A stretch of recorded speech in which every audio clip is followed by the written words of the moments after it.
السلام علیکم ورحمت الله وبرکاتو. محترم دوستانو، په نننۍ ویډیو کې درته د انټرنیټ سپیډ زیاتولو طریقه درزده کوم چې څنګه کولی شو موږ تاسو په خپل موبایل کې د انټرنیټ سپیډ زیات کړو.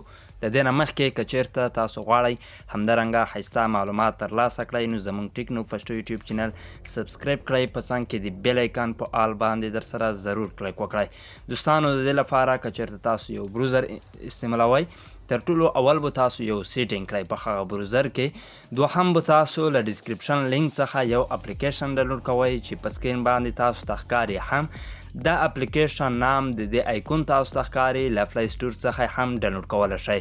دوستانو، کله چې تاسو په دې ایپ کې یو بټن د هغې ووهئ، د هغې وهلو سره به ستاسو د موبایل انټرنیټ سپیډ ډېر زیات شي. نو ورځو اول بروزر سیټینګ ته. کله چې تاسو یو بروزر ته لاړ شئ دوستانو، بروزر ته د تلو وروسته دلته کې دوستانو زه اوس تاسو ته درښیم، ګورئ بره تاسو ته د تیر د غشي نشان یا به داسې درې ټکي تاسو ته ښکاري، په هغې باندې به کلیک وکړئ. سیټینګ اپشن ته به راشئ. په سیټینګ اپشن کې به تاسو دوستانو دلته کې سیټ سیټینګ اپشن باندې کلیک وکړئ. په سیټ سیټینګ باندې کلیک کولو سره آل سیټ اپشن درکوي، په آل سیټ باندې به کلیک وکړئ.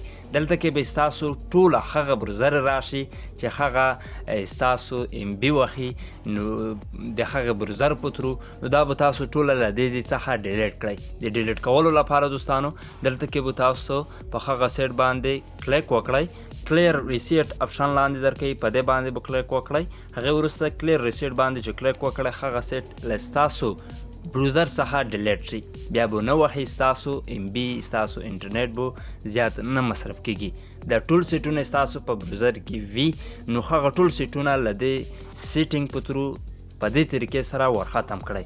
هغې وروسته دوستانو له ډسکرپشن لینک څخه کله چې دا اپلیکیشن ډاونلوډ کړئ، په دې اپلیکیشن باندې کلیک وکړئ. اوکې اپشن درکوي، په اوکې باندې کلیک وکړئ. دلته کې دوستانو سټارټینګ اپشن درکوي، په دې باندې سرچینګ شروع شي. دوستانو، دا ډېر زیاتو کسانو ډاونلوډ کړی دی، د دې ریویو هم ډېرې زیاتې دي. مطلب هر کس ویلی دی چې دا ډېر ښایسته ایپ دی، نو د دې وجې نه زما هم خوښ شو چې تاسو ته طریقه در زده کړم. دلته کې دوستانو تاسو ته ښکاري په دې طریقې سره چې تاسو ته راشي، نو دلته کې بس د دې کار چې و هغه سټارټ شو. اوس تاسو خپل انټرنیټ چې کله استعمال کړئ، نو تاسو ته به بالکل پاته ولګېږي چې زموږ د موبایل انټرنیټ سپیډ زیات شوی دی. نو د دې اپلیکیشن د دې یو ورکوټیشن سیټینګ سره تاسو د خپل موبایل انټرنیټ سپیډ زیاتولی شئ. دوستانو، که چېرته مو دا معلومات خوښ شوی وي، هیله در څخه کېږي ویډیو لایک کړئ، شیر یې کړئ له خپلو دوستانو سره.